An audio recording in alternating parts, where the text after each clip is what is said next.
सो good evening once again. और last session तक हम लोगों ने बात करी थी रिगार्डिंग मरकरी की, और मरकरी की प्रैक्टिकल वे में क्या क्या चीजें हो सकती हैं। लाइक प्रैक्टिकल वे में हम लोगों ने बात करा था कि मरकरी का हमारे हॉरोस्कोप के ऊपर और हमारे जीवन के ऊपर किस तरीके से एक इफेक्ट आता है। हम लोगों ने बात करी थी कि मरकरी जो है वो है planet of communication, planet of intellect, planet of transportation, short journey और एजुकेशन, और हमारी डिसीजन मेकिंग पर मरकरी का बहुत बड़ा रोल है। तो अगर डिसीजन मेकिंग प्रॉपर होगी तो ऑब्वियसली हमारा करियर पाथ भी अच्छा होगा और हम लोग आगे की लाइफ को प्लान कर पाएंगे। तो हम लोग और डेप्थ में गए थे और हम लोगों ने डेप्थ में जाते हुए बातें करी थी कि एक एक माइन्यूट से लेके मैक्रो से लेके और माइक्रो लेवल तक सभी लेवल पे मरकरी का कैसे कैसे अलग अलग रोल है। और decision making specifically intellect, communication, pitch, sales and marketing, advertisements, ये सब बातें हम लोगों ने करी थी कि मरकरी का इन सभी चीजों के ऊपर सबसे बड़ा रोल है। और प्लस आज की तारीख में कलयुग ही बोल सकते हैं कि कलयुग में 60 से 80% जो चीजें हैं वो मरकरी ही जॉब में रूल करता है, जहां पर कम्युनिकेशन का भी रोल है, आईटी इंफॉर्मेशन टेक्नोलॉजी का भी रोल है, और सेल्स एंड मार्केटिंग और पिचिंग का भी रोल है। ये सभी बात हम लोगों ने मरकरी के लिए करी थी। और हम लोगों ने ये भी बात करी थी कि मरकरी जो है वो अनइमोशनल है, इमोशनल चीजें इतनी नहीं है, लॉजिकल थिंकिंग ज्यादा है, प्रैक्टिकल चीजें ज्यादा है। और यही बातें हम लोगों ने समझी थी आगे अलग अलग एग्जाम्पल्स के थ्रू कि मरकरी में चार्ट मरकरी जहां पर भी होगा चार्ट में, वहां पर हमारी थिंकिंग।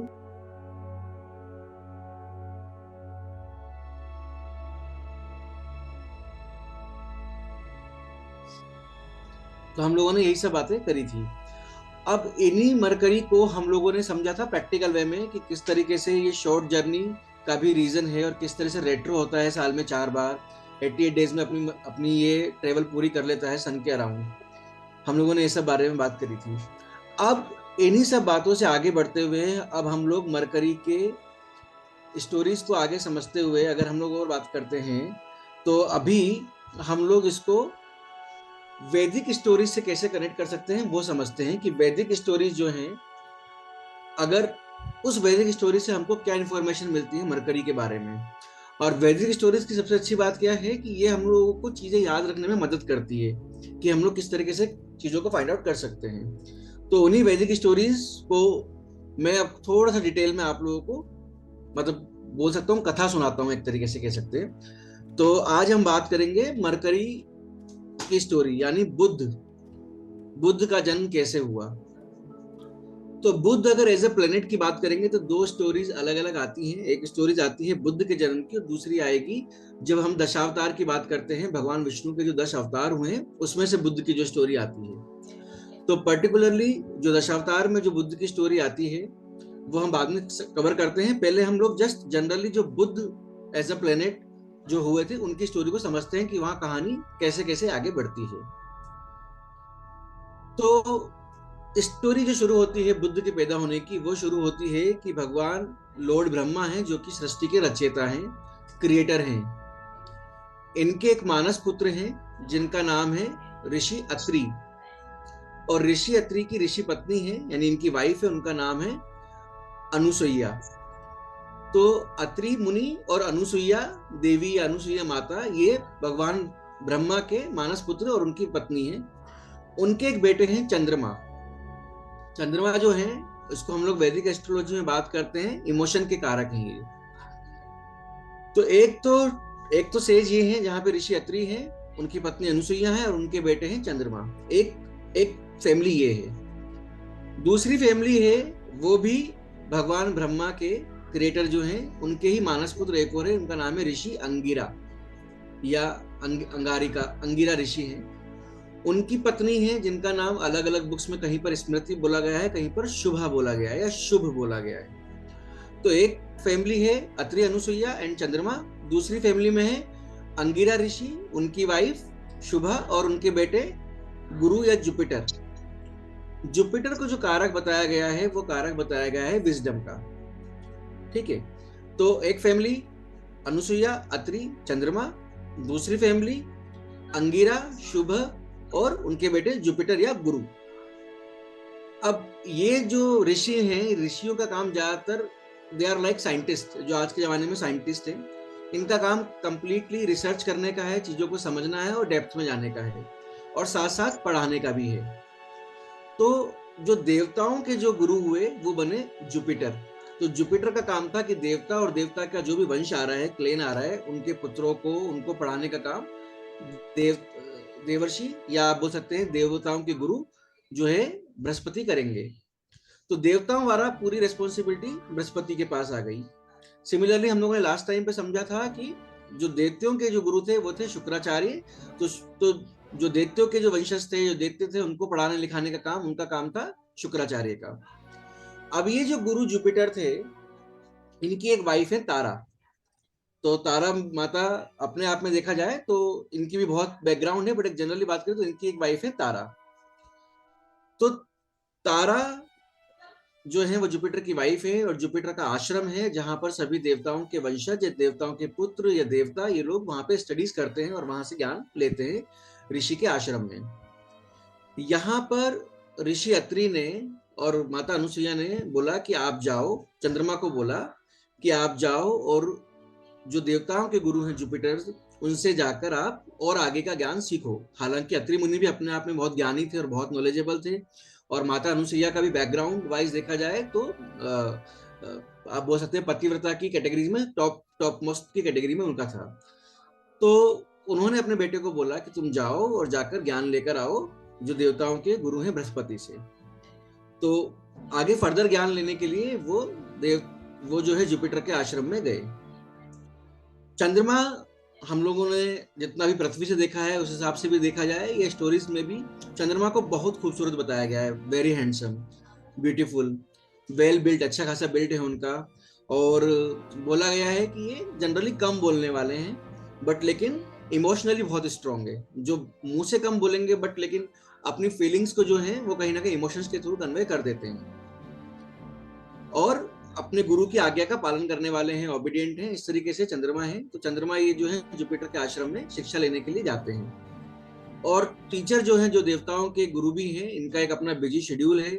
शेड्यूल में इनको पढ़ाना भी है देवताओं के वंशज को, अपनी तपस्या भी करनी है, रिसर्च भी करना है, वेदों का पाठ भी करना है, साथ साथ देवताओं के कोर्ट में जाकर यानी देव सभा में जाकर उनके भी प्रॉब्लम्स को समझना है और उनको सलाह भी देनी है। फिर नीतियाँ डिसाइड करनी है, पॉलिसी डिसाइड करनी है, जो भी है एक तरीके से जनरल एक जो भी एक गुरु का जो रोल है वो एक रोल प्ले होता है उनका। बट इन सब चीज़ों की वजह से क्या है कि शेड्यूल बहुत बिजी है। तो ये जनरली क्या करते हैं कि जब भी इनको देवताओं की सभा में जाना होता है, चीज़ों को करना होता है, तो ये अपनी कुछ ना कुछ रेस्पॉन्सिबिलिटी डेलीगेट कर देते हैं जो भी सीनियर डिसाइपल्स होते हैं या सीनियर जो भी उनके शिष्य होते हैं। तो वो जनरल एक प्रैक्टिस है कि जब भी जाएंगे तो किसी को बना के, जैसे मॉनिटर बना के जाते हैं, सीनियर बना के जाते हैं, वैसे ही वो बना के जाते हैं कि तुम ये काम संभाल लेना, तुम ये काम संभाल लेना। तो जब चंद्रमा ने एडमिशन लिया इनके यहाँ पर, और चंद्रमा आश्रम में जब थे, तो चंद्रमा वैसे भी सीनियर थे बाकी सब शिष्यों में, और देखने में भी सीनियर थे और नॉलेज में भी सीनियर थे, क्योंकि ज्ञान उनके पास अपने पिता का था। तो हर तरीके से वो सीनियर कैटेगरी में थे। तो जब चंद्रमा आए, तो चंद्रमा क्योंकि सीनियर कैटेगरी में है, तो देवताओं तब जुपिटर जो बृहस्पति हैं, बृहस्पति ने कहा कि अभी तुम सबसे सीनियर हो, सब बातें हैं, तो तुम सुपरविजन करना और अपनी जो गुरु माता हैं यानी माता तारा माता हैं, इनकी आज्ञा का पालन करना। इस तरीके से उनको एक तरीके से एक रेस्पॉन्सिबिलिटी डेलीगेट करके वो अपने जो उनके डेली कोर्स हैं उसमें चले जाते हैं, लाइक देवताओं की सभा वगैरह में। तो एक जनरल प्रैक्टिस है, जब भी जुपिटर जाते हैं और आते हैं, इस तरीके से चलता रहता है। बट ओवर द टाइम क्या होता है कि जुपिटर जो है, आप बोल सकते हैं कि अपनी ये बिजी शेड्यूल की वजह से या ओवरली रिस्पॉन्सिबिलिटीज की वजह से अपने पति धर्म का पालन कहीं ना कहीं नहीं कर पाते हैं, यानी कि अपनी वाइफ के ऊपर अटेंशन नहीं दे पाते हैं। वाइफ की जो एक डिमांड है, जो एक एक्सपेक्टेशन है इमोशनल लेवल पे, फिजिकल लेवल पे, जिस भी तरीके से वो उसकी इच्छाएं पूरी नहीं कर पाते हैं। और ओवर द टाइम, क्योंकि ज्यादातर समय चंद्रमा जो है वो चीजें रेस्पॉन्सिबिलिटी निभा रहे हैं ऑटोमेटिकली बोलिए या जो भी रीजन बोलिए, उसकी वजह से तारा का चंद्रमा की तरफ अट्रैक्शन हो जाता है। और चंद्रमा भी सीनियर लेवल पे है, उनका भी अट्रैक्शन जो है तारा के लिए हो जाता है, यानी अपनी गुरु माता के लिए उनका अट्रैक्शन हो जाता है और गुरु माता का चंद्रमा के लिए अट्रैक्शन हो जाता है। जब अट्रैक्शन आगे बढ़ता है तो उनको लगता है कि इस तरीके से छुप के तो ऑब्वियसली काम का है, मतलब मीनिंग नहीं है, तो वो दोनों अपने आश्रम से भाग जाते हैं।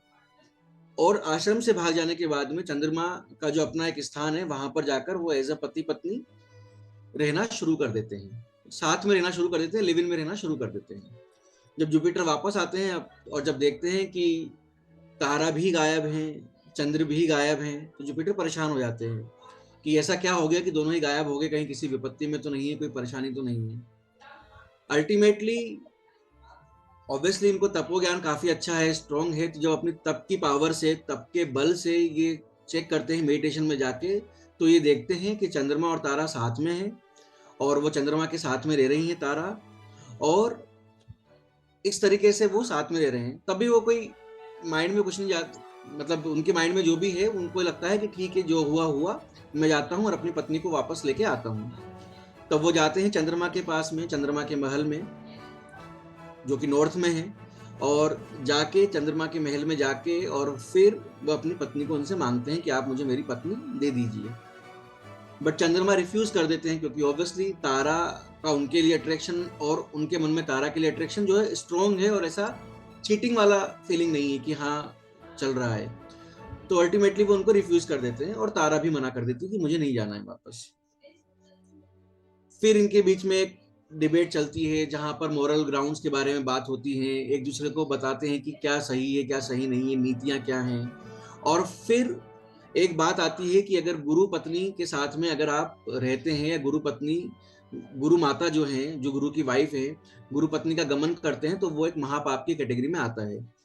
चंद्रमा भी उनको जवाब देते हैं कि भाई ठीक है, एक महापाप है, बट लेकिन एक पति की भी अपनी एक रेस्पॉन्सिबिलिटी, वो क्या पाप नहीं है क्या, what ever it was. But ultimately चंद्रमा भी रिफ्यूज कर देते हैं और तारा भी रिफ्यूज कर देती है, और जुपिटर को जो है खाली हाथ आगे आना पड़ता है, खाली हाथ लौटना पड़ता है।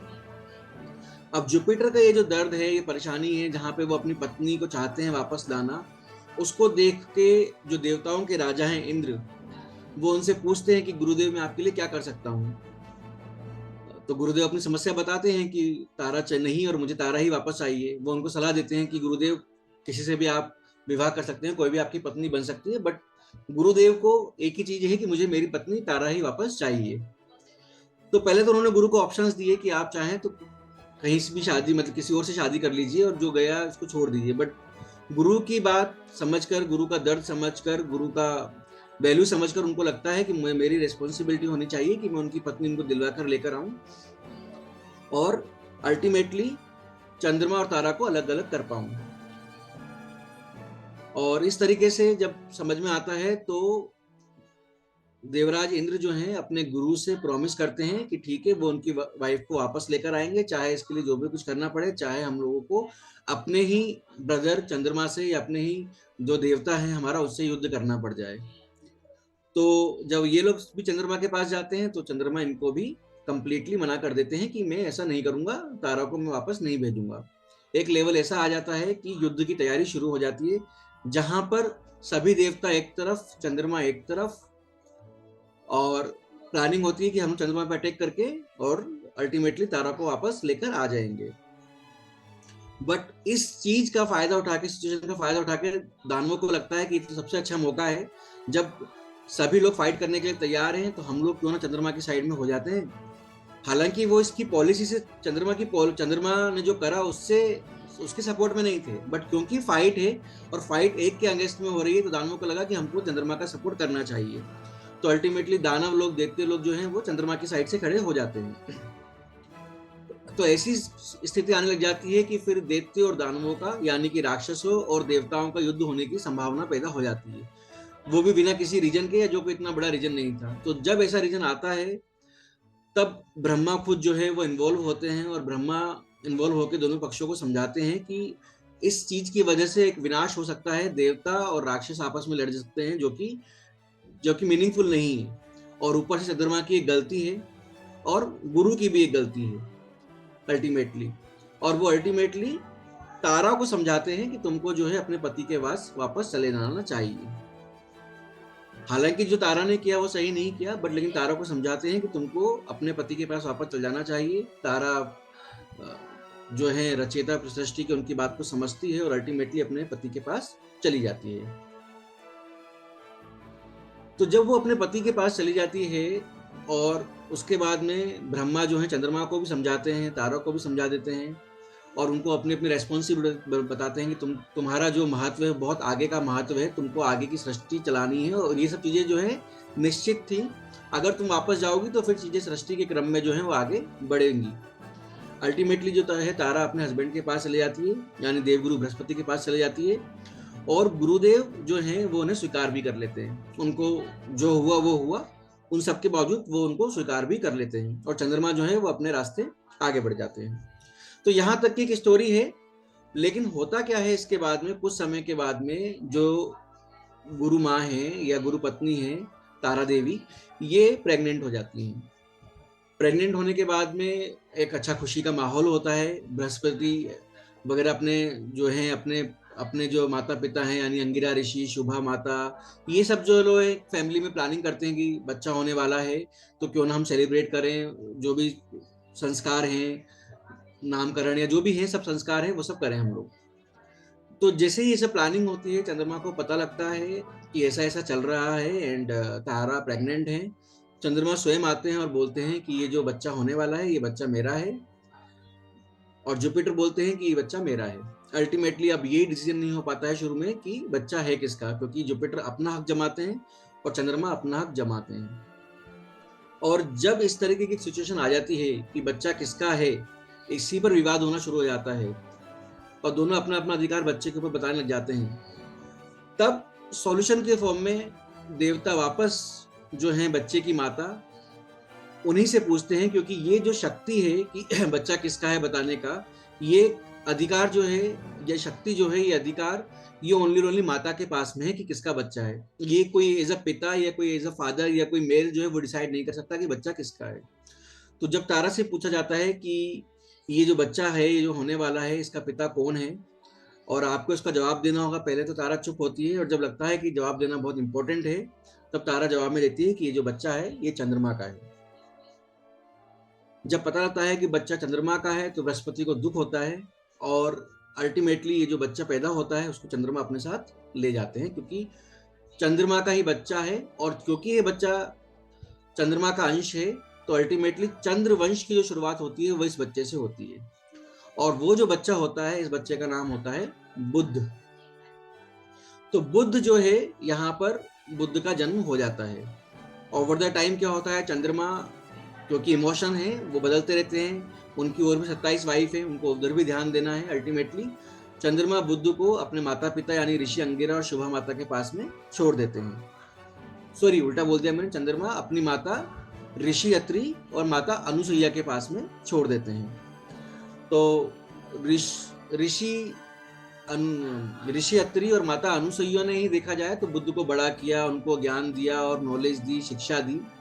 और ओवर द टाइम ऐसा आ गया कि जब मरकरी यानी बुद्ध जो हैं वो बड़े हो गए और बड़े हो गए तो उनके माता पिता यानी उनके दादा दादी ने उनको यही शिक्षा दी कि तुम जो चंद्रमा ने जो गलती करी वो गलती तुम बिल्कुल मत करना, क्योंकि उसकी वजह से पूरे वंश का नाम खराब हुआ है और चंद्रमा के वंश को जाके आगे बढ़ाओ, ये तुम्हारा कर्तव्य है। तो चंद्रमा के वंश को आगे बढ़ाने की जिम्मेदारी तुम्हारी ही है और साथ में तुम और भी ज्ञान लो जो हमसे वंचित रह गया है और तुम खुद से ज्ञान लो एक।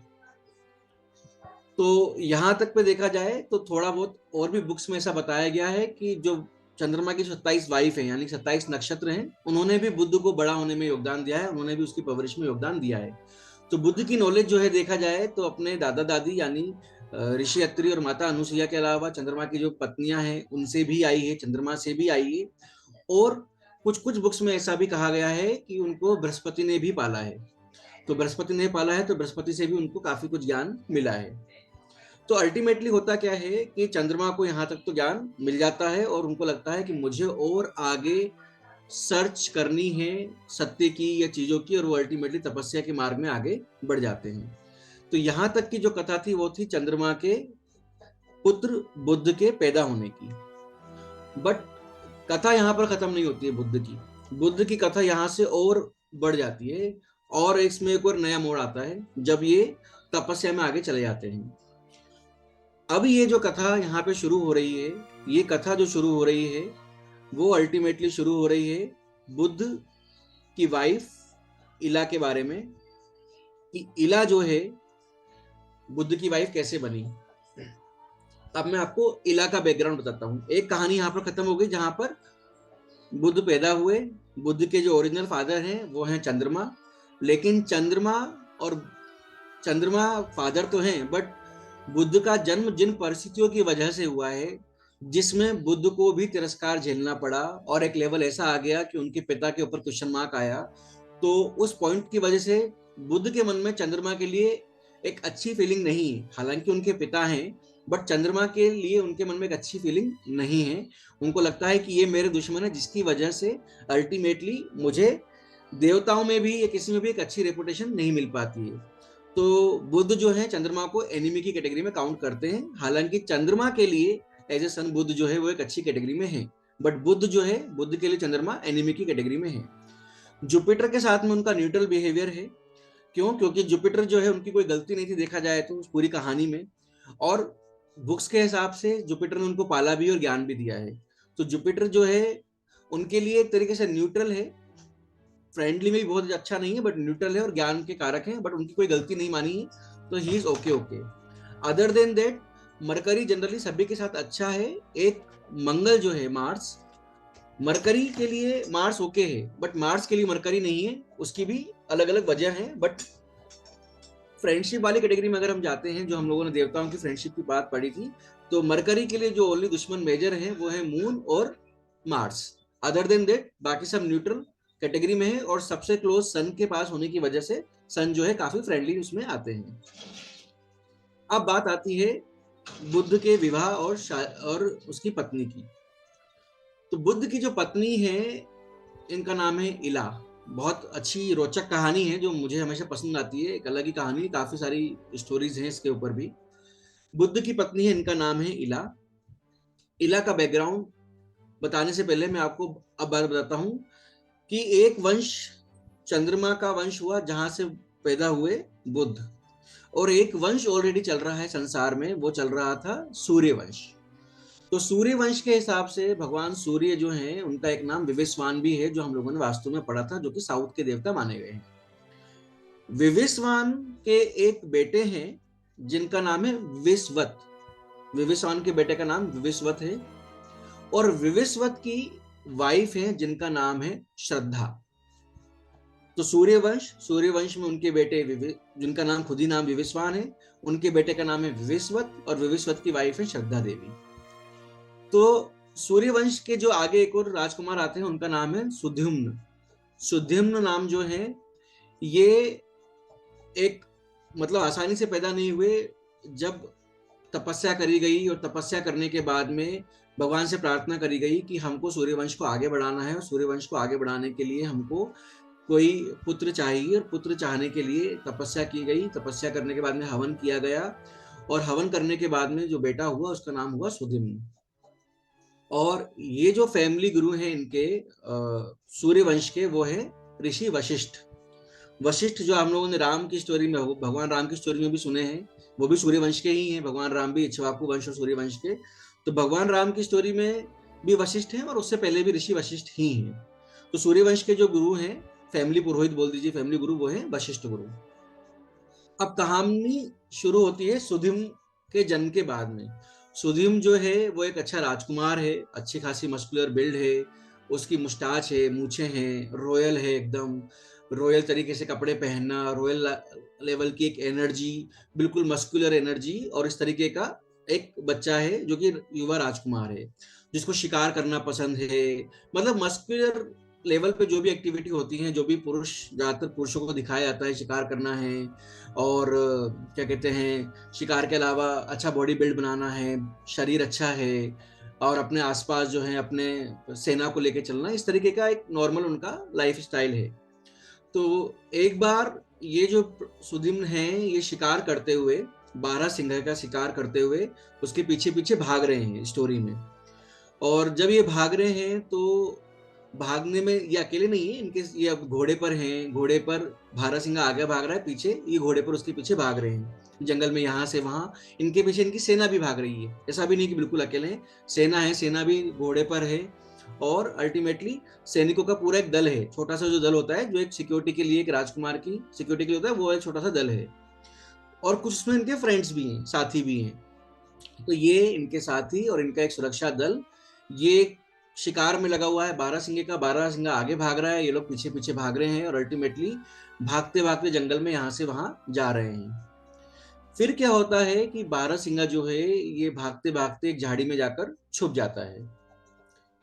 तो जब ये झाड़ी में जाकर छुप जाता है तो ये झाड़ी में अंदर जाते हैं घोड़े पर ही, और जब आगे आकर उसको बारहसिंगों को आगे पकड़ने के लिए आगे आते हैं तो एक किसी और जगह पे ये एंट्री कर जाते हैं। ठीक है, झाड़ियों के बाद एंट्री कर जाते हैं। जैसे ही झाड़ी के अंदर एंट्री करते हैं वैसे ही इनकी सेना जो है वो भी एंट्री करती है इनके पीछे पीछे। और जैसे ही इस जगह पर एंटर करते हैं, इसको आप गार्डन बोल दीजिए, ये जगह बोल दीजिए, वन है ये बेसिकली। जैसे ही यहाँ पर एंटर करते हैं वैसे ही क्या देखते हैं कि ये जो इनका पुरुष था, मतलब जो ये पुरुष शरीर वाले हैं, मस्कुलर बॉडी वाले हैं, ये एकदम से महिला शरीर में या स्त्री शरीर में परिवर्तित हो गया है। मतलब पूरा मस्कुलाइन जो बॉडी थी वो कंप्लीटली एक सॉफ्ट फीमेल बॉडी में ऑटोमेटिक कन्वर्ट हो गई है। Physical body completely, body parts सभी स्त्री में कन्वर्ट हो गए within a blink of second. मूछें गायब हो गई, स्ट्रॉन्ग शरीर था वो सॉफ्ट हो गया, वॉइस थी जो मस्कुलर वॉइस थी वो सॉफ्ट वॉइस हो गई, और जो लंबे लंबे जो छोटे छोटे बाल थे वो लंबे हो गए। जो उन्होंने ड्रेस पहनी हुई थी एक राजकुमार वाली, वो ड्रेस कन्वर्ट होके राजकुमार वाली ड्रेस हो गई। जो आभूषण पहने हुए थे, जो भी ज्वेलरी पहनी हुई थी एक जेंट्स के हिसाब से, जेंट्स के डेकोरम वाली जो भी थी, वो एक सुंदर ज्वेलरी में कन्वर्ट हो गई।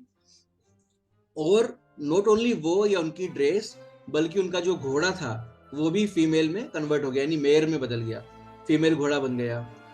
तो पूरा का पूरा जो था मस्कुलिन से लेकर फेमिनिन की तरफ चला गया, मतलब पूरा का पूरा जो भी था सब परिवर्तित हो गया। इसके बाद जैसे इनकी सेना अंदर आई, सेना के बाद में जो सेना में सैनिक थे वो सभी लोग फीमेल में कन्वर्ट हो गए। उनके भी हथियार हाथ से चेंज हो गए, मतलब हथियार जो होते हैं वो भी फेमिनाइन उसमें आ गए। मतलब बिल्कुल एक तरीके से बोल सकते हैं कि वहां पर ओनली और ओनली एक ही एनर्जी काम कर रही थी, वो थी फेमिनिन एनर्जी, जिसको हम लोग चाइना में यिंग यंग बोलते हैं। तो पूरी यिंग एनर्जी जो थी, मतलब चाइनीज वर्ड मैंने ऐसे बोल दिया, मतलब एक तरीके से फेमिनाइन एनर्जी जो है वो अल्टीमेटली वहां पर काम कर रही थी। कुछ भी चीज हो, कोई भी वस्तु हो, कोई भी शरीर पर धारण की हुई वस्तु हो, वस्त्र हो, जानवर हो, कोई भी चीज हो, सभी चीज कंप्लीटली फीमेल एनर्जी में कन्वर्ट हो गई। तो कहानी ये हुई कि इस गार्डन में जो भी एंट्री कर रहा है वो ऑटोमेटिक फीमेल वर्जन में कन्वर्ट हो रहा है। आप इसको ऐसा भी बोल सकते हैं कि ये बन गया बेसिकली नो मैन लैंड, जहां पर कोई आदमी ही नहीं है, ओनली औरत ही औरत है या स्त्रियां ही स्त्रियां हैं, किसी भी फॉर्म में स्त्री का ही रूप है। अब ये सब जब हुआ तो ये सब परेशान हो गए और परेशान होकर यहाँ वहां भटकने लगे। काफी दिनों तक भटकने के बाद में समय ऐसा आया कि वहां से देवर्षि जो नारद हैं वो वहां से गुजरे। जब देवर्षि नारद गुजरे और उन्होंने पूछा कि तुम इतनी सुंदर स्त्रियां यहाँ पे कैसे भटक रही हो, क्या हुआ है, तो इन स्त्रियों ने अपनी बात बताई कि ऐसा ऐसा हुआ था, हम लोग यहाँ आए और अल्टीमेटली ऐसा ऐसा हुआ। फिर नारद जी ने इन चीजों को समझ के इनको बताया कि शायद तुम लोग जो हो वो कुमार वन में एंटर कर गए हो। कुमार वन उस गार्डन का नाम है जहां पर तुम एंटर कर गए थे। और इस कुमार वन को बेसिकली माता पार्वती का श्राप है कि यहाँ पर जो भी कोई एंट्री करेगा वो परमानेंट फीमेल में कन्वर्ट हो जाएगा, एक्सेप्ट भगवान शिव।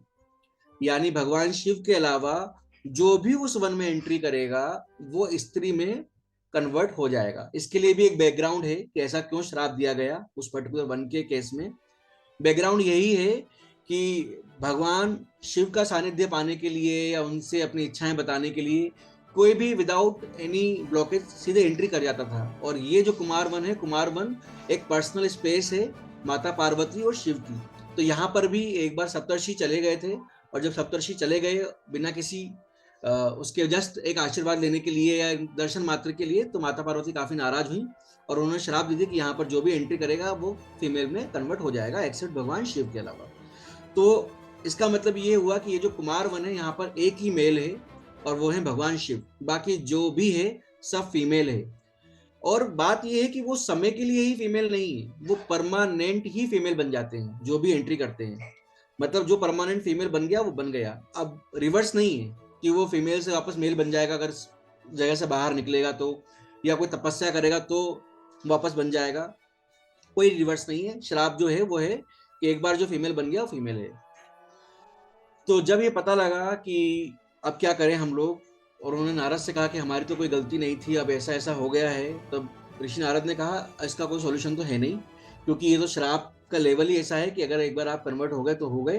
अब तो आपको इसी तरीके से अपना जीवन आगे बिताना पड़ेगा, और अब क्या आपके जीवन में लिखा है यह जानना है, तो अब आप जो है एक पर्टिकुलर दिशा में नॉर्थ की तरफ या नॉर्थ वेस्ट की तरफ आप जो है आगे बढ़ जाओ। तो नॉर्थ की तरफ जो है अल्टीमेटली इनको दिशा दे दी एक नारद ऋषि ने कि अभी सॉल्यूशन कुछ नहीं है मेरे पास में, लेकिन तुम्हारी लाइफ में जो भी कुछ लिखा होगा उसके लिए एक ही तरीका है कि तुम जो है नॉर्थ दिशा में, उत्तर की तरफ तुम आगे बढ़ते जाओ, और शायद तुमको तुम्हारे आगे जो भी लाइफ में जो भी लिखा होगा, जो भी होगा वो होगा। तो जब नारद जी की बात समझ के इन सब चीजों को समझ लिया कि कोई ऑप्शन नहीं है, और जो ऑप्शन नहीं है तो यही लाइफ हमको बितानी है, और आदि शक्ति माँ पार्वती का अगर श्राप है, तो अल्टीमेटली उस चीज को एक्सेप्ट करके वो सभी लोग जो है आगे बढ़ गए। आगे बढ़ने के बाद में सब लोग राइट लेफ्ट भी हो गए, मतलब बिखर भी गए। ऐसा नहीं था कि वो सब लोग साथ रहे। अब तो कुछ पता ही नहीं कि लाइफ में क्या लिखा है, बस एक ही बात पता थी कि जो होगा अपने एक दिशा में आगे बढ़ते जाते हैं, कुछ ना कुछ तो अच्छा हो ही जाएगा, जो भी ईश्वर की कृपा होगी वैसा हम लोगों के साथ हो जाएगा। अल्टीमेटली ये जो राजा था सुधिम, ये नॉर्थ की तरफ आगे बढ़ता हुआ गया। जब ये आगे बढ़ते गए नॉर्थ में, तो इनकी जो मुलाकात है राजा सुधिम की, वो मुलाकात हुई एक नवयुवक से जो कि बहुत सुंदर था, चंद्रमा की तरह खूबसूरत था, और अति बलशाली, अति तेजवान और नॉलेजेबल था। देखा जाए तो बुक्स के हिसाब से तो उनको उनसे फर्स्ट टाइम उनमें अट्रैक्शन हुआ। फीमेल बॉडी तो है ही, फीमेल इमोशंस भी हैं। अल्टीमेटली फर्स्ट साइट में उनको उनसे प्रेम हुआ, और उन दोनों ने एक दूसरे से एक तरीके से आप उसने विवाह कर लिया, या एक दूसरे को पति और पत्नी के रूप में स्वीकार कर लिया। और ये जो युवक थे, ये युवक थे बुद्ध। तो बुद्ध को पता नहीं है कि बैकग्राउंड क्या है इला का। उनके लिए तो एक स्त्री है जिसका नाम इला है, और जिसने उनसे शादी करी है। और ऐसा भी है कि समय के साथ इला भी भूल गई, क्योंकि समय इतना बीत गया कि वो कभी पुरुष हुआ करती थी, बट हाँ बैक ऑफ द माइंड में थोड़ी बहुत नॉलेज थी कि हाँ मेरा बैकग्राउंड ये है। बाकी वो भी समय के साथ में भूल गई, और उन्होंने ये आइडेंटिटी जो है अपनी बैकग्राउंड वाली, वो उन्होंने बुद्ध को बताई भी नहीं। तो बुद्ध को नहीं पता बैकग्राउंड क्या है। अल्टीमेटली बुद्ध के लिए तो एक स्त्री से विवाह हुआ है जिसका नाम इला है। समय बीतता गया। समय बीतने के बाद में, कुछ समय के बाद में, दोनों को एक पुत्र हुआ। पुत्र का नाम रखा गया पुरुरवस। तो लाइफ एक अच्छी खासी फैमिली लाइफ शुरू हो गई, जहां पर हस्बैंड है, वाइफ है, और उनका एक बेटा है जिसका नाम है पुरुरवस। और एक बैलेंस लाइफ है जो कि अच्छी चलने लग गई। यहां तक तो कहानी एक नॉर्मल मोड में थी, थोड़ा सा चेंज था। बट अब बैकग्राउंड में वापस जैसे मूवीज में होता है वैसे ही हुआ कि जो सुद्युम्न के जो पेरेंट्स थे, यानी राजा विवस्वत और उनकी पत्नी श्रद्धा, तो ये जो पेरेंट्स थे ये परेशान थे कि हमारा राजकुमार कहाँ चला गया। और हमारा राजकुमार चला तो गया ही गया, उसकी सेना भी गायब है, और इतना समय हो गया वो वापस नहीं आया। और करीब करीब 5-6 साल बीत गए थे इन सब घटनाओं में। मतलब क्योंकि बुद्ध का बेटा भी हो गया, और बुद्ध का बेटे जो हुए वो 5-6 साल के भी हो गए। तो 5-6 साल का समय भी बीत गया, और ये जो पेरेंट्स हैं सुद्युम्न के, यानी विवस्वत और ये श्रद्धा, ये परेशान है कि इनका जो बेटा है वो अभी तक आया ही नहीं है वापस। बहुत परेशान है, ढूंढा कुछ पता नहीं चला अल्टीमेटली, और पूरी की पूरी सेना भी गायब है। कई बार होता है कि सेना भी गायब हो जाती है, तो कई बार जो उनके वो हैं पालतू पशु लाइक घोड़े वगैरह, वो वापस आ जाते हैं, वो भी वापस नहीं आए। तो ये लोग परेशान थे कि ये हुआ क्या है। और तो ये अल्टीमेटली जो है इनके जो फैमिली प्रीस्ट हैं, पुरोहित हैं, ये ऋषि वशिष्ठ के पास में गए और बोले कि हे गुरुदेव, हमको बताइए कि हमारे बेटे के साथ में हुआ क्या है, वो जिंदा भी है या नहीं है, इतना समय हो गया वापस नहीं आया, शिकार के लिए गए थे, अभी तक क्या हुआ है। अब ये भी ऋषि देखा जाए तो इन्होंने भी अपने तप के बल से, अपनी मेडिटेशन पावर के दम पर इन्होंने जब देखा, तो इन्होंने देखा कि ये जो बेटा था इनका सुधिम, वो जो है स्त्री बनकर के रह रहा है किसी के साथ में, और जो वो रह रहे हैं वो है बुद्ध, और इनका एक बच्चा भी है। तो जब ये अपने तपोबल से बाहर निकले तो उन्होंने उनके पेरेंट्स को बताया कि जो ईश्वर की माया थी वो हुई है अल्टीमेटली, और माया ये है कि वो जो आपका बेटा था वो अल्टीमेटली एक स्त्री बनकर रह रहा है और उसका एक बच्चा भी है। और पेरेंट्स भी वापस परेशान हो गए कि ये क्या, ये कैसी माया है, और उनको एक पुरानी हिस्ट्री और याद आ गई। वो हिस्ट्री क्या थी कि सुद्युम्न का जो जन्म हुआ था वो भी ओरिजिनली एक गर्ल चाइल्ड के रूप में ही हुआ था। और जब ये गर्ल चाइल्ड हुआ था, जब ये गर्ल चाइल्ड हुआ था तो ये लोग परेशान हो गए थे, क्योंकि इनको अपना वंश आगे बढ़ाना था, और वंश आगे बढ़ाने के लिए इनको मेल चाइल्ड चाहिए था अपने फैमिली ट्री को आगे बढ़ाने के लिए। तो जब इनको मेल चाइल्ड चाहिए था और अपने फैमिली ट्री को आगे बढ़ाना था, तो हो गया गर्ल चाइल्ड, और गर्ल चाइल्ड होने की वजह से परेशान हो गए। तो जब पता किया, ऋषि वशिष्ठ ने उस समय वो हवन करवाया था, और उनको बोला कि हमने तो जो हवन किया था वो किया था मेल चाइल्ड के लिए, पुरुष के लिए, पुत्र प्राप्ति के लिए, और हमको पुत्री की प्राप्ति हुई है, तो ऐसा क्या हो गया।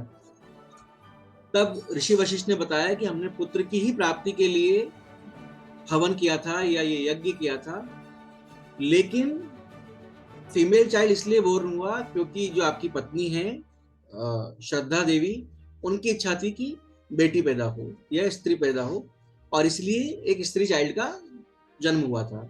और जब उसका नामकरण किया गया तो उसका नाम इला रखा गया था।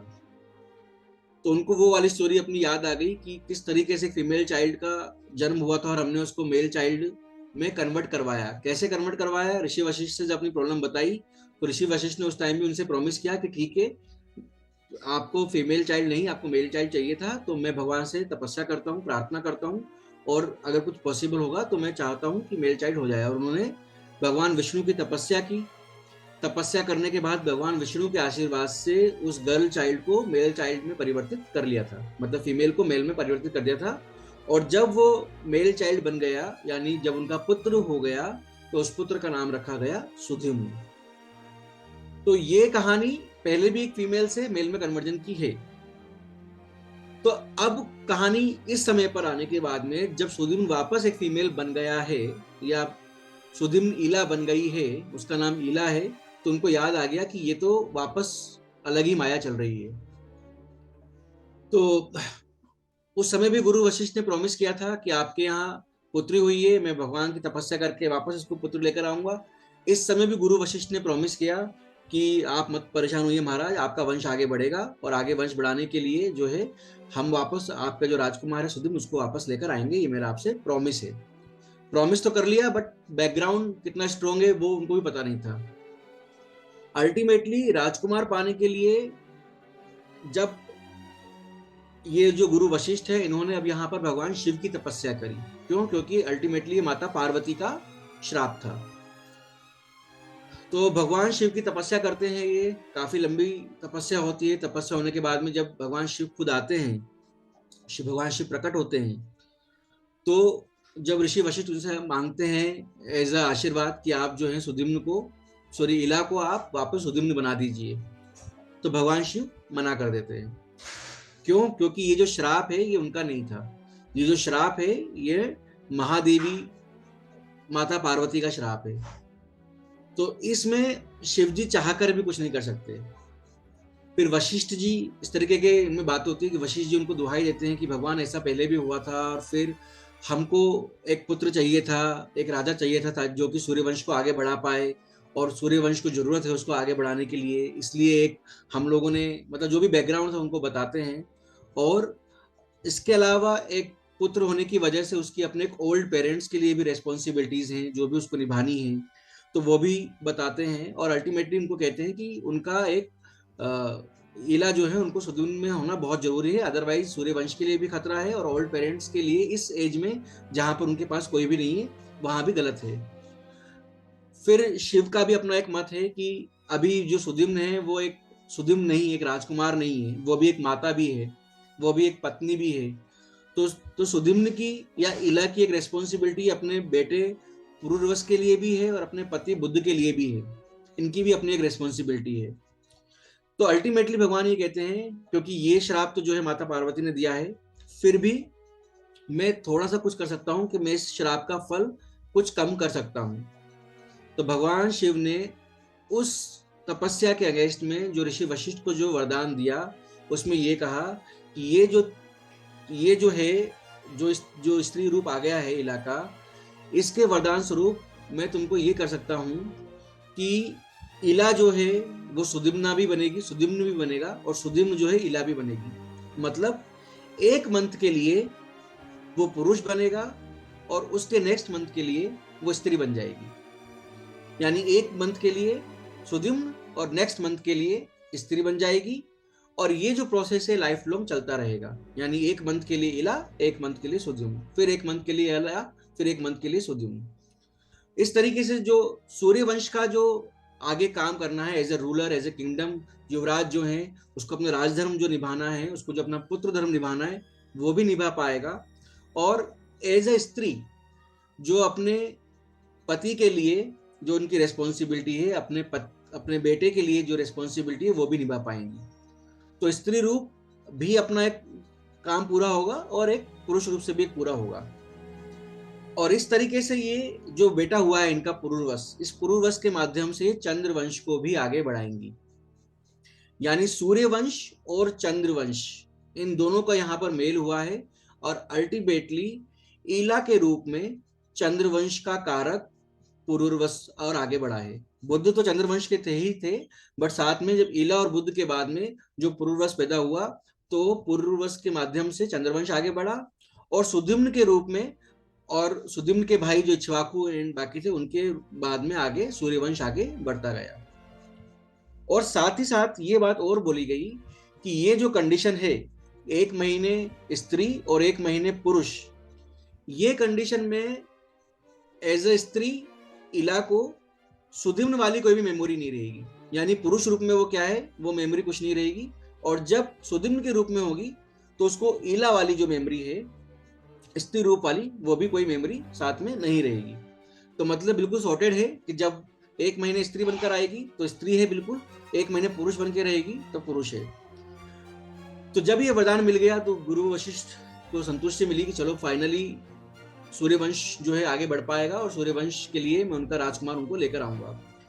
इस स्टोरी को लेके, मतलब इस वरदान को लेके जो है गुरुदेव वशिष्ठ बुद्ध और इला के पास में आते हैं, और इला तो उनको पहचानती है क्योंकि सुदिम्न कहीं ना कहीं, पहले वाली स्टोरी में सुदिम्न जो है कहीं ना कहीं वशिष्ठ से मिला हुआ है। और अल्टीमेटली वशिष्ठ जो है उनका पूरा बैकग्राउंड बताते हैं कि ऐसे इला थी, बुद्ध को बताते हैं कि ऐसे इला थी, और इला से फिर सुदिम्न बना, सुदिम्न से वापस इला बन गई, और अब लाइफ ये है, और लाइफ का जो आगे नेक्स्ट कोर्स ऑफ एक्शन है वो कुछ इस तरीके का होने वाला है। और बुद्ध जो है उनके पास वैसे भी देखा जाए तो कोई ऑप्शन नहीं है, कि जो है ईश्वर की इच्छा वो है, और ऊपर से बुद्ध अपने तपो ज्ञान से, अपनी प्रवृत्ति से, अपने नॉलेज गेनिंग में और अपने इतने ज्ञान की वजह से वैसे भी इंटेलिजेंट है, तो उन्होंने उस सच को स्वीकार कर लिया। उन्होंने कहा ठीक है, जो भी ईश्वर की इच्छा है वैसी ही सही है, मुझे मेरी पत्नी मिल रही है, मेरे लिए वो इम्पोर्टेंट है। इस तरीके से एक लेवल ऐसा आता है कि वो खुद भी अपनी आंखों से परिवर्तित होते हुए देखते हैं इला को सुदिम्न के रूप में, और अल्टीमेटली उनके सामने से इला सुदिम्न के रूप में जाती है। मतलब वो सुदिम्न के रूप में उसको विदा कर देते हैं ऋषि वशिष्ठ के साथ में। इसके बीच में एक स्टोरी ये भी आती है कि पुनर्वसु का क्या हुआ। पुनर्वसु होने को चंद्रमा वंश का है और बुद्ध के साथ में ही है, बट लेकिन ऐसा भी ऋषि वशिष्ठ उनको बोलते हैं कि पुनर्वसु जो है उसको आश्रम की बजाय उसको राजकार्य देखने का मौका मिलेगा सुदिम्न के रूप में, जब उनके पास में उसकी माँ रहेगी। और उसको भी स्टोरी पता लग जाती है कि मतलब बच्चा बड़ा होता है जब बाद में, कि मेरी माँ ही है ये सुदिम्न जो है। तो बोला ये जाता है मतलब ऋषि वशिष्ठ के थ्रू ही कि आप जो है पुनर्वसु को अपनी माँ के साथ ही वापस भेज दीजिए। जब वो वापस आएगी तो इला के रूप में अपने बेटे को लेकर आएगी, और सुदिम्न के रूप में वो एज ए राजा जो है उनका ध्यान भी रखेगी, और साथ ही साथ उसको राजपाट का भी आइडिया हो जाएगा कैसे राज होता है, क्या होता है, और एक नॉलेज मिलेगी राधा दिन आश्रम में रहने से बेटर है। तो मरकरी या बुद्ध जो है उसको एक्सेप्ट कर लेते हैं। और अगर इस चीज को देखा जाए तो जब इस तरीके का एक्सेप्टेंस बुद्ध दिखाते हैं अपनी नॉलेज के साथ में, अपने ज्ञान के साथ में, तो वो भगवान सूर्य के भी प्रिय हो जाते हैं और अल्टीमेटली सूर्य उनको अपना साथ हमेशा रखने की कोशिश करते हैं। तो वो सूर्य के मैसेंजर या देवताओं के मैसेंजर के रूप में भी कहानी में आते हैं कि वो दूत के रूप में भी, देवताओं के दूत भी हैं जिनकी कम्युनिकेशन स्किल बहुत स्ट्रॉन्ग है। सूर्य के भी मैसेंजर हैं, सूर्य के निकट भी हैं, सूर्य से बहुत क्लोज भी हैं, इसलिए सूर्य के साथ में भी रहते हैं। तब आप देखिए बुद्ध की स्टोरी कितनी अजीब व गरीब है। मतलब जन्म की भी स्टोरी अलग है और विवाह की स्टोरी भी अलग है। तो बुद्ध को अगर देखा जाए तो एक माता नहीं मिली जो उनकी रियल माता थी, बायोलॉजिकल मदर थी। कौन? तारा। उनको मल्टीपल माताएं मिली। मल्टीपल माताएं, अनुसुईया के रूप में दादी भी मिली और बाकी 27 जो चंद्रमा की पत्नियां उनके रूप में वो भी मिली। तो उनका जो एक कम्युनिकेशन का जो तरीका है वो एक लिमिटेड नहीं रहा, मल्टीपल भी हो गया हर चीज में। और माता भी एक पैदा करने वाली अलग और बड़ा करने वाली और पालने वाली माता भी अलग हो गई। सिमिलरली जब बड़े हो गए तो वाइफ मिली, बट वो भी कंप्लीट नहीं मिली। बट लेकिन उसको देखा जाए तो एक तरीके से ये भी एक लॉजिक है जो बुक्स में ही है कि वाइफ जब भी मिली एक फ्रेश न्यू बिगनिंग के साथ में मिली। तो पुराने कुछ कुछ भी चीजें हैं अच्छी या बुरी, कुछ भी पुराने बैकग्राउंड के साथ में नहीं मिली। जो अभी मिली रिक्रिएशन के साथ में मिली, नए चीजों के साथ में मिली। मतलब हर बार हर महीने दाम्पत्य जीवन की शुरुआत हुई, जो कि अच्छी बात भी है कि पुराने कोई कलेश नहीं, कोई नेगेटिविटी नहीं, सब कुछ नया नया ही शुरुआत हुआ। और कभी कभी नेगेटिव भी हो सकता है, बट पॉजिटिव वे में देखा जाए तो हर चीज की शुरुआत नई हुई, फ्रेश शुरुआत हुई दाम्पत्य जीवन की। और दाम्पत्य जीवन के लिए बोला जाता है कि जब भी शुरुआत फ्रेश होती है, जब भी रिलेशनशिप अच्छा होता है, फ्रेश शुरुआत होती है, कुछ भी आपके बैक ऑफ द माइंड में कुछ भी गिले शिकवे नहीं होते हैं, तो दाम्पत्य जीवन अच्छा चलता है। तो क्योंकि उनको हर महीने अपनी एक नई वाइफ मिली, तो उनका जो दाम्पत्य जीवन था वो भी बहुत अच्छा चला और यहीं से जो है चंद्रवंश की शुरुआत हो गई। तो ये जो दो कहानियां हैं, मतलब कहानी तो एक ही है बुद्ध की, एक उनके पैदा होने की और एक उनके जन्म लेने की। इनसे भी हमको बुद्ध के जो ओरिजिनल एट्रीब्यूट्स हैं वो बहुत हद तक देखने को समझने को मिलते हैं। जहां पर इनको मल्टीपल ज्ञान हुआ, नेचर में ड्यूलिटी आई, क्योंकि ड्यूलिटी हालांकि उनकी वाइफ की थी, बट उनके अंदर भी ड्यूलिटी आई कि उनको एक महीना जो है बिना पत्नी के साथ रहना है। उनको पता भी है कि मेरी पत्नी जो है कहीं ना कहीं पुरुष भी है, और साथ में एक पत्नी के साथ में नया जीवन भी बिताना है। और जब वो बच्चे थे तब भी उनको एक नया ज्ञान हो गया कि लाइफ के कोर्स ऑफ एक्शन ऐसे भी हो सकते हैं कि मेरा जन्म किस तरीके से लिखा हुआ था ये भी एक प्रॉब्लम है। इसके अलावा कई कई बुक्स में ऐसा भी बताया गया है कि मरकरी जो है हैंडीकैप थे, उनको जुपिटर ने पाला और जुपिटर ने पाला उनको ज्ञान दिया और उनको सही करा। ऐसी भी कहीं कहीं पे स्टोरीज हैं बुक्स में।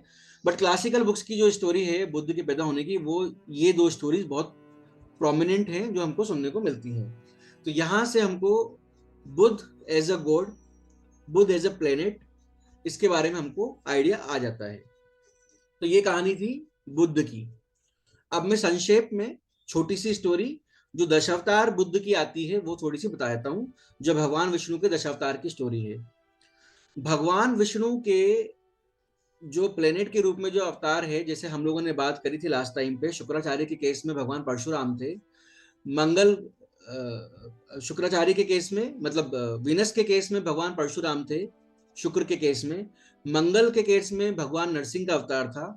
इसी तरीके से जब हम बुद्ध की बात करते हैं तो यहाँ पर भगवान बुद्ध के ही रूप में, भगवान बुद्ध के ही रूप में भगवान का नवम अवतार पैदा हुआ है। उसमें भी दो अवतार की कैटेगरीज काउंट होती हैं। एक होती है तथागत बुद्ध, जो कि हम लोग आज फॉलो करते हैं तथागत बुद्ध को, और एक इनसे भी पहले एक और बुद्ध हुए हैं जिनका नाम है सुगता बुद्ध। वो जो सुगता बुद्ध हुए हैं उनको दशावतार की कैटेगरी में काउंट होते हैं वो।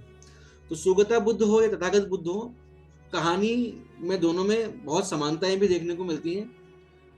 जो सुगता बुद्ध की जो कहानी थी वो कहानी शुरू होती है ताड़कासुर की। जब ताड़कासुर को पावर मिल गई तो उसका कोई वध नहीं कर सकता है, शिव ने ही पावर दे दी और सारे देवता वीक होते गए। और वीक होने के बाद में ऐसा लेवल आ गया कि स्वर्ग को चलाने के लिए भी भगवान शिव को बुलाया गया कि आप चला लो, अदरवाइज तो कुछ नहीं होने वाला है। और वरदान में उनको ये मिला था कि उनके जो 3 पुत्र हैं ताड़कासुर के, उनके नाम थे कुछ, तो जो 3 पुत्र हैं, इन 3 पुत्र, ये 3 पुत्र जब तक रहेंगे तब तक इन ताड़कासुर का कोई वध नहीं कर सकता है। और इन पुत्रों के पास पावर ये थी, पुत्रों ने जो पावर ली थी कि जब तक इनकी पत्नियां पतिव्रता धर्म का पालन करेगी तो उनके पतिव्रता धर्म के तेज की वजह से इनका कोई कुछ नहीं बिगाड़ सकता है। और कंडीशन ये थी कि जब तीनों का ही पतिव्रता धर्म खराब हो जाएगा एक साथ, एक का होगा तो फर्क नहीं पड़ेगा, दो का होगा तो फर्क नहीं पड़ेगा, जब तीनों का एक साथ अपना पतिव्रता धर्म खत्म होएगा तभी जाकर ये जो बेटे हैं त्रिपुरासुर के, इनका कोई वध कर पाएगा। और जब त्रिपुरासुर के बेटों का वध हो पाएगा तब, आई मीन नॉट त्रिपुरासुर, जब ताड़कासुर के बेटों का, और जब ताड़कासुर के बेटे मर पाएंगे तब ताड़कासुर का वध होगा। तो इस कहानी के सॉल्यूशन में भगवान जो अवतार लेते हैं उसका नाम है सोगता बुद्ध।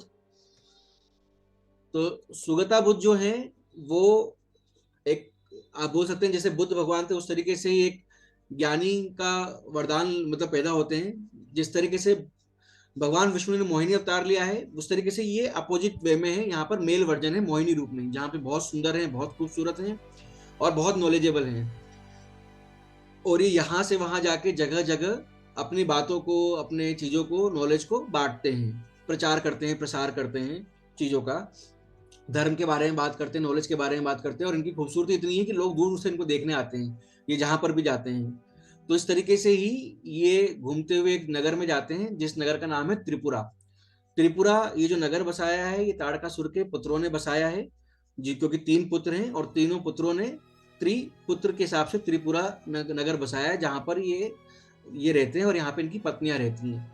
तो ये जो सुगता बुद्ध हैं भगवान विष्णु के नवम अवतार, ये घूमते हुए त्रिपुरा भी जाते हैं, जहां पर जिस तरीके से आज के ज़माने में भी कैंप लगता है वैसे वहाँ पर भी कैंप, इन द सेंस कि वो वहाँ पर बैठते हैं कुछ दिनों के लिए। फिर उनका दूर दूर तक पता लगता है कि बहुत ज्ञानी कोई आया है और बहुत खूबसूरत है और उनके ज्ञान में सब सम्मोहित हो जाते हैं। तो लोग बोलते हैं Tripura, I mean in Tarakasur की पुत्र वधुओं को कि आप भी जाकर देख कर आओ कि कितने ज्ञानवान है। शुरू में तो वो लोग मना करते हैं बट बाद में वो जो हैं चले जाते हैं देखने के लिए। और जब वो एक बार सुगता बुद्ध को देखते हैं तो वो अल्टीमेटली सुगता बुद्ध की बातों की वजह से मानिए कि उनको क्या ज्ञान देते हैं, सुगता बुद्ध की बातों की वजह से, नॉलेज की वजह से और उनकी खूबसूरती की वजह से अल्टीमेटली ये जो तीनों स्त्रियां हैं ताड़कासुर की पुत्र वधु, ये उन पर मोहित हो जाती हैं। और अल्टीमेटली उनका जो पतिव्रत धर्म है वो डिस्टर्ब हो जाता है एक साथ ही। और जैसे ही बात पता लगती है देवताओं को, वो अल्टीमेटली ताड़कासुर के पुत्रों को पहले मार देते हैं और बाद में ताड़कासुर का भी वध कर देते हैं। तो इस तरीके से ताड़कासुर के वध में ये वाली कहानी आती है जहाँ पर सुगता बुद्ध की है। तो यहाँ पर भी बुद्ध का कैरेक्टर देखा जाए तो वही है जिसको बहुत नॉलेज है, जो अपना ज्ञान का प्रचार प्रसार करने के लिए यहाँ से वहाँ बढ़ रहा है और जिसकी बात में लॉजिकल चीजें हैं, तर्क है, सेंस ऑफ ह्यूमर है और अट्रैक्शन की पावर है जो लॉन्ग टर्म तक लोगों को अट्रैक्ट कर सकता है। ये थी सुगता बुद्ध की कहानी। सिमिलरली अगर हम तथागत बुद्ध की भी कहानी समझते हैं तो उसकी भी कहानी कुछ ऐसे है कि जो ये थे कपिल वस्तु नाम की जगह है, वहां पर पैदा हुए हैं, शाक्य वंश है वहां पर पैदा हुए थे। शाक्य वंश में इनकी माता का नाम माया देवी था और आई थिंक पिता का नाम ऐसे कुछ था, भूल रहा हूँ मैं, शुभोधन था, शुभोधन, हाँ शुभोधन उनके पिता का नाम है और ये इस वंश में पैदा हुए हैं। फिर जब इनकी कुंडली देखते हैं पैदा होने के बाद में तो जो वहाँ पे ऋषि हैं शाक्य वंश में वो बोलते हैं कि ये जो कुंडली है ये या तो किसी बहुत ही महान राजा की हो सकती है या फिर कोई बहुत ही बड़े महान संत की हो सकती है।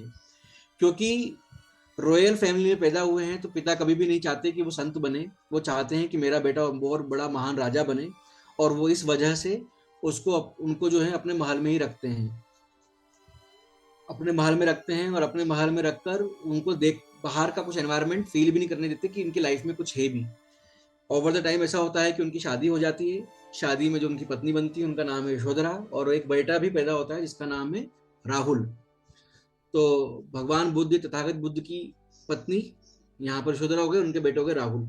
अल्टीमेटली जब ये एक दिन उनको मौका मिलता है अपने राज दरबार से बाहर निकलने का और जब बाहर निकल के देखते हैं कि लोगों में बहुत पेन है, कोई बीमारी की वजह से परेशान हो रहा है, कोई बुढ़ापे की वजह से परेशान हो रहा है, कोई मृत्यु की वजह से रो रहा है, इस तरीके से जब अलग अलग चीजें देखने को मिलती हैं इनको तो इनके अंदर बहुत सारी क्वेरीज आ जाती हैं कि ऐसा लाइफ में क्यों है, क्योंकि उन्होंने तो कभी लाइफ में देखा ही नहीं, किसी को बूढ़ा होते हुए नहीं देखा, जो देखा अच्छा ही अच्छा देखा, बच्चा पैदा होते हुए देखा, शादी होते हुए देखा, सबको खुशी मनाते हुए देखा।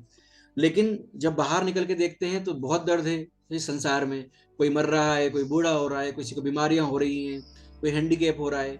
और जब इन सॉल्यूशन में परेशान होते हैं लोगों से पूछते हैं कि ये क्यों हो रहा है, कैसा हो रहा है, तो लोगों का सिंपल सा आंसर है कि तुमने पहली बार देखा है कि ये तो लाइफ का एक फॉर्म है, ये सबकी लाइफ में होता है, हर कोई बूढ़ा होता है, हर कोई मरता है, और हर किसी की अपनी अपनी एज होती है, बीमारियां भी सभी को लगती हैं।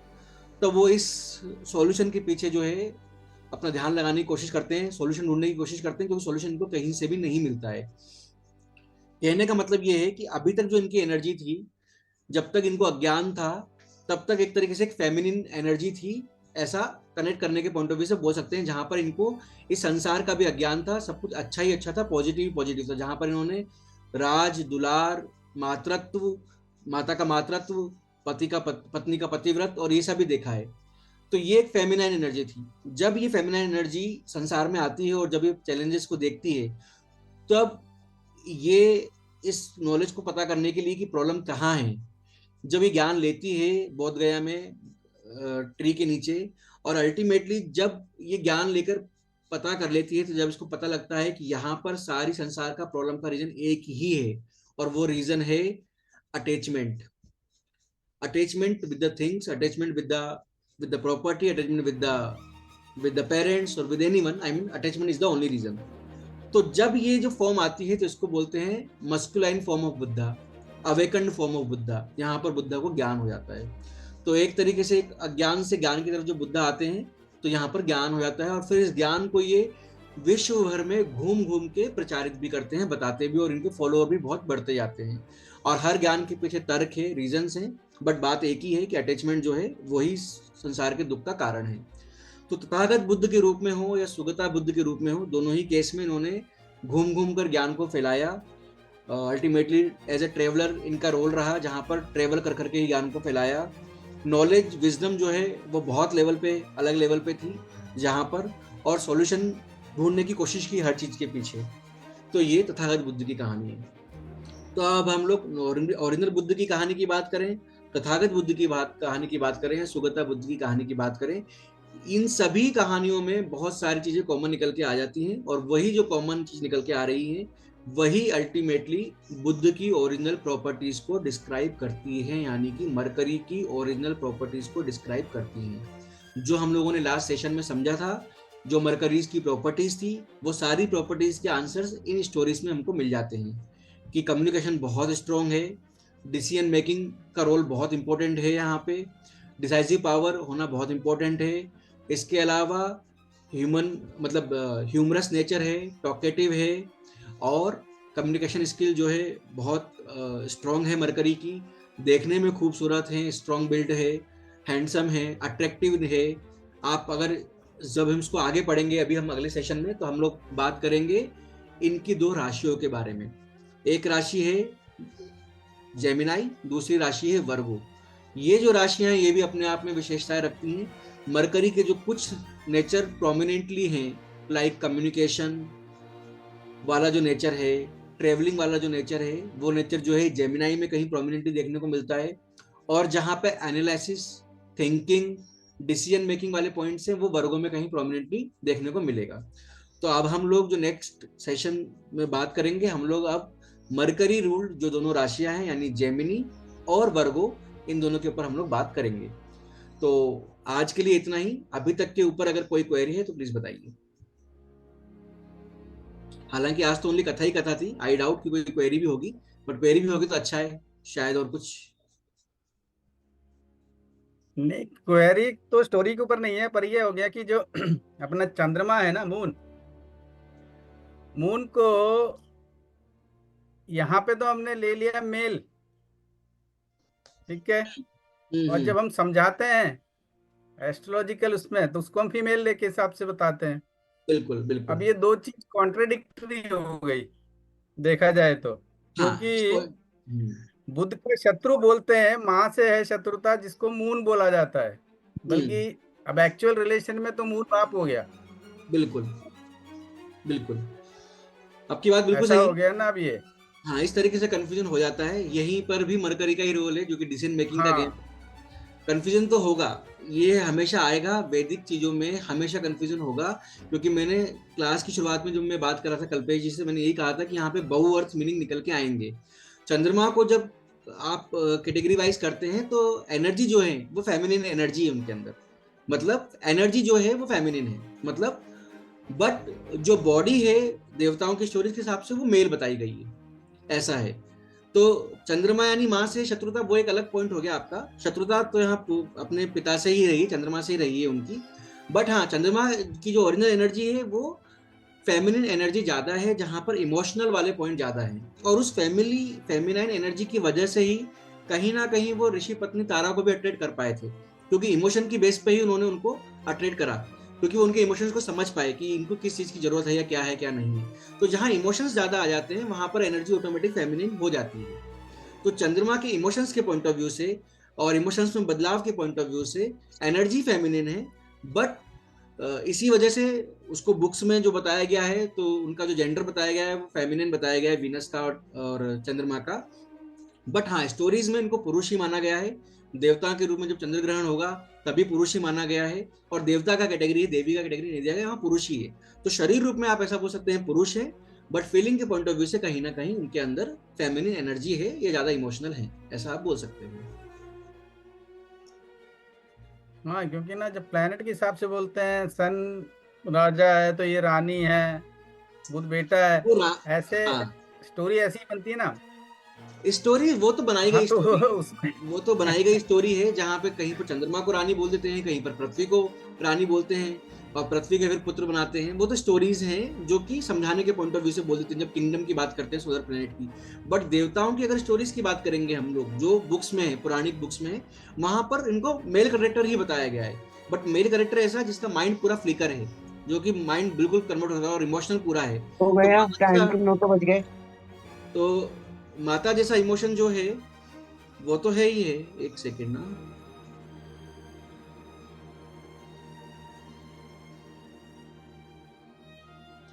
तो माता जैसा इमोशन है वो तो है ही है, बट लेकिन हाँ, बट लेकिन बॉडी वाइज मेल बताया गया, जो कि युद्ध में जाके लड़ाई भी करेंगे। युद्ध में जाके जब देवताओं का और असुरों का युद्ध होगा तो देवताओं की साइड से फाइट भी करते हैं। और जब अभी जैसे मैंने ग्रहण की बात करी, तो ग्रहण भी लगेगा इनको देवताओं के रूप में। और जब इनकी 27 बीवियां बताई गई हैं, 27 नक्षत्र, तो वहां पर भी मेल है ये। तो बॉडीली मेल ही है लिखा जाए तो। बट हाँ, इमोशन वाइज फेमिनिन एनर्जी है इनके अंदर। नहीं तो उसमें क्या है ना कि चंद्रमा को तो बुध से कोई दिक्कत नहीं है हम्म। एस्ट्रोलॉजी पॉइंट से।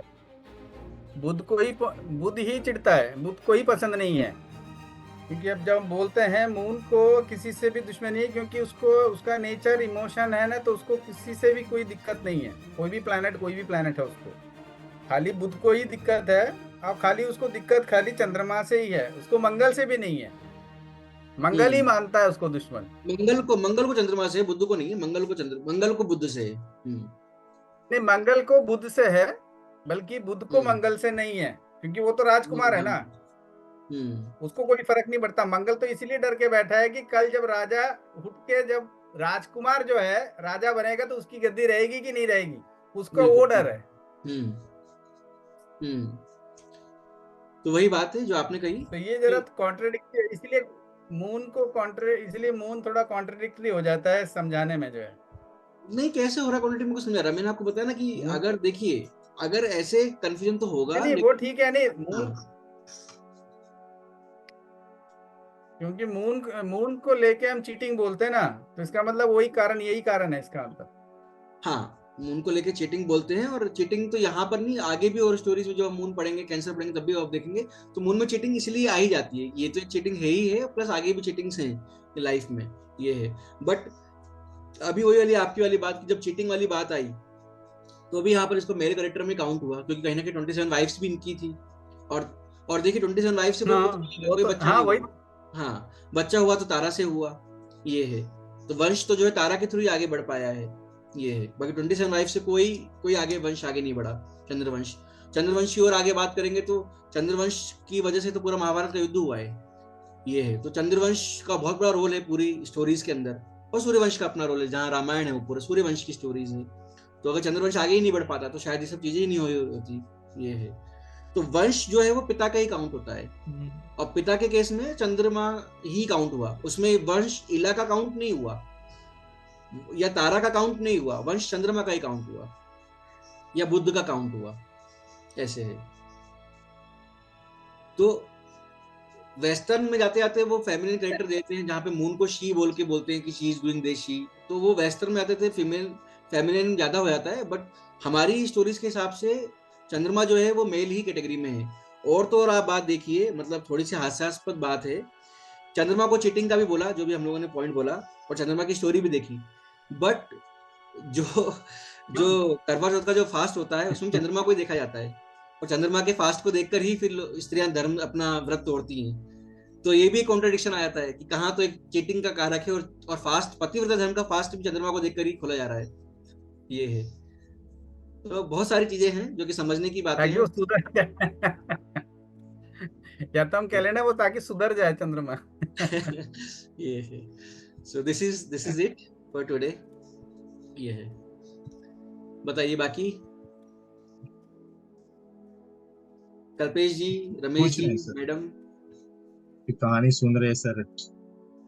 हाँ, आज तो कहानी का था, सुनने का दिन था, बट ये कहानी नहीं, सुनाने अच्छा का है, पर्पस, मतलब हाँ नहीं, कहानी सुनने से जो है ना लॉजिक पकड़ में आ जाता है। पकड़ में आ मेरे जाता एग्जैक्टली, मैं को वही बात बोल रहा था उसके कि कहानी प्रिंसिपल सुनाने का प्रिंसिपल पर्पस, पर ध्यान नहीं देना है, हाँ, कहानी सुनाने का पर्पस यही था। मुझे खाली उसका लॉजिक पकड़ के जो है एनालाइज कर लेना है, खत्म कहानी। बस बस बस, ये कहानियों से पॉइंट्स याद हो जाते हैं। आप उस हाउस को रिलेट करो, उस हाउस के प्रिंसिपल को देखो और बुद्ध के हिसाब से बोलना शुरू कर दो।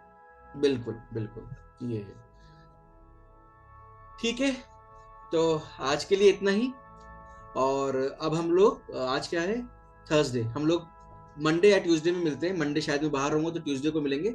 और अब हम लोग जो बुद्ध रूल जो राशियां हैं, यानी जेमिनाई और वर्गो, तो पहले हम जेमिनाई को देखेंगे, फिर हम लोग उसके बाद में वर्गो को देखेंगे। ये है। चलिए, धन्यवाद आप लोगों का, बहुत बहुत धन्यवाद, अपना समय निकाला। हम लोग मिलते हैं फिर मंडे के दिन या ट्यूसडे के दिन। Thank you, good night. Bye sir, good night sir, take care everyone sir, take care.